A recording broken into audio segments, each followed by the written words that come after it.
Thanks, Laskin Corla. Minister, the armaments industry, the merchants of death, have seen their stock prices rise dramatically in recent weeks as the brutal invasion of Ukraine has an impact, and the arms race which has begun in the aftermath of that, or really has accelerated.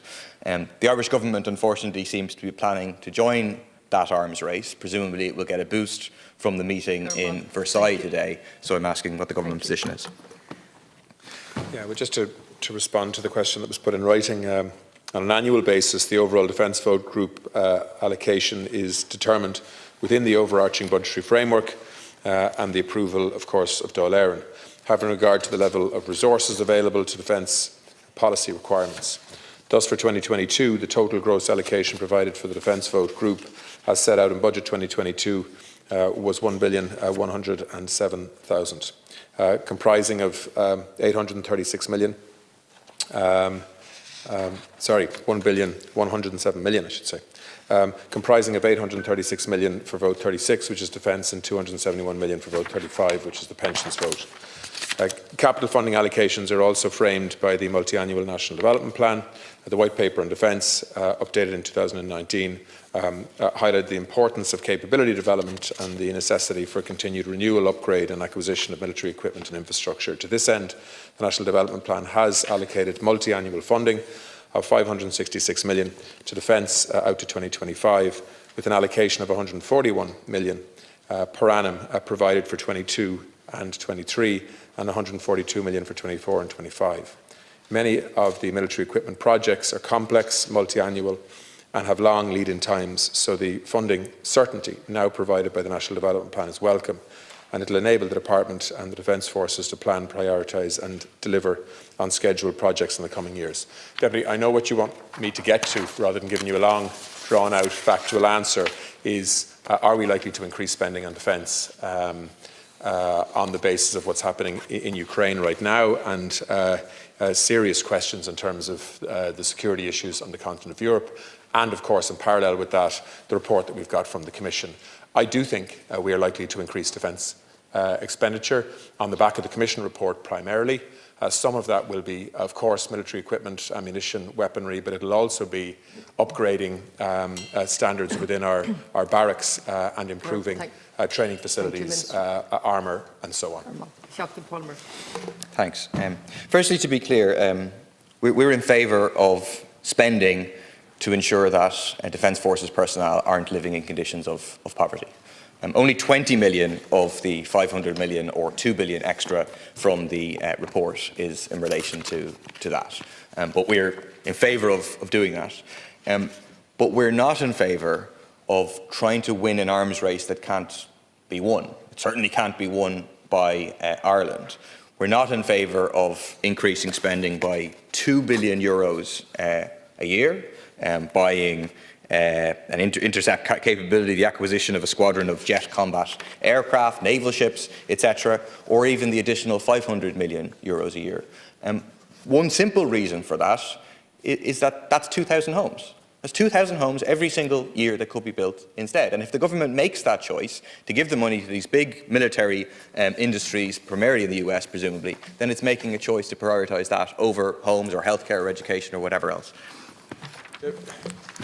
Deputy, I don't know if you've had a chance to read the report, but the recommendation is that we would increase our level of ambition around defence and defence resourcing. And specifically what they're asking us to do is to improve troop protection for more demanding roles overseas. Do you disagree with that? To enhance situational awareness in terms of primary radar capacity. Do you disagree with that?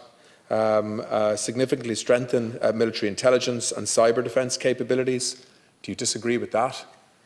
To increase a naval presence by essentially double crewing so we can have ships at sea more often to do the work that they've been asked to do. Do you disagree with that? To enhance mobile and lift capacity in terms of long-range lift capacity, should we have to get our people or our troops out of parts of the world quickly because they're in danger? Do you disagree with that? This is the practical realities in terms of capacity improvements that the Commission is asking us to consider and spend money on. so that our troops are better equipped, better armed, better protected, have better training facilities, are increased in number, so that they can do the job that we ask them to do. Yeah, I have read the report, and I disagree with the report. I disagree with, I think it's close to 50 mentions of NATO, all talking about the need for interoperability and so on. Yes, that makes me suspicious. Yes, I disagree with buying a squadron of jet aircraft. I disagree with buying warships. Yes, it absolutely is recommended. 6.11, it absolutely is. The government likes to shy away from it. And I also see it in a certain context, which is that a war on neutrality is being launched by the government and by right-wing media commentators. And that we're going to ramp up military spending, and there's a logic of ramping up military spending. Well, then we're going to use that for something. And instead, we're saying we need to copper fasten and protect neutrality. We're going to bring forward a bill to put neutrality into our constitution. I'd be interested in what the government's response to that. And we think that's a much better way of going than engaging in this arms race that simply cannot be won, the only winners of which is the big military-industrial complex. Minister, to conclude. Deputy, the report does not recommend that the government moves to purchase a squadron of fighter aircraft. There are three options for government. Level of ambition 1, which is to stay as we are. Level of ambition 2, which is to add the kind of capacity that I've just put on the record. And level 3, which is to increase military capacity more significantly, in line with what most countries, in fact virtually all countries in the European Union have been doing for many years. But the recommendation in the report is for us to move to level of ambition 2, which is what I itemised a few minutes ago. So let's not get into conspiracy theories about so-called right-wing media commentators, who I'm not quite sure who you're talking about when you start talking about in that kind of, when you start using that kind of ideological language. Ireland is rightly having a discussion right now, both publicly and within government, around how we respond to changing security circumstances across the continent of Europe, given the brutality and aggression that we're seeing coming from Russia at the moment. Thank you.